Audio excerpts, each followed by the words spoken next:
Rising prices now affecting just about everything, and local food banks are struggling to meet a growing demand. KREM 2's Janelle Finch is live tonight. She spoke with one local food bank about how inflation is now making it even harder to buy supplies. Janelle?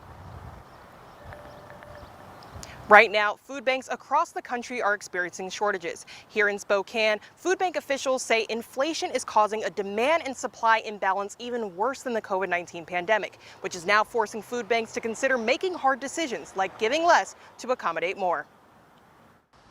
Spokane Valley Partners is one of the largest food banks in the Inland Northwest. The communications director says the food bank was hit hard during the pandemic, but it doesn't compare to the hardships of today. The narrative during COVID with the long lines in the food bank, that's not being told anymore, and it's worse than it was. This year, Spokane Valley Partners says they're serving 36% more clients compared to last year. With increased demand and rising costs of food, the food bank is struggling to keep up. We are at a point now with our supply where we're having to make difficult decisions like, do we start putting less in carts?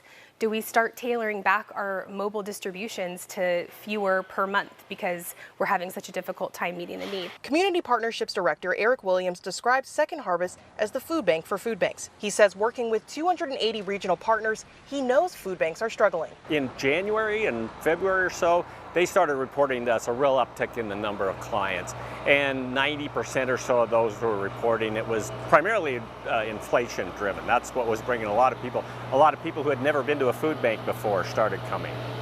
He says Second Harvest helps eliminate the worry for families wondering where their next meal is going to come from.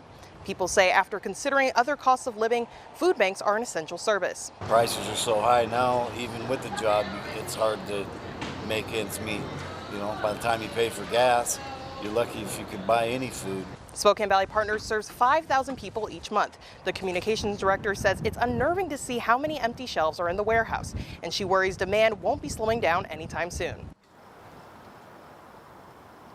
Spokane Valley Partners says there is more need for actual food than money donations. You can help fight these shortages by hosting a food drive with your job, school, or church. In Spokane, Janelle Finch, KREM 2 News.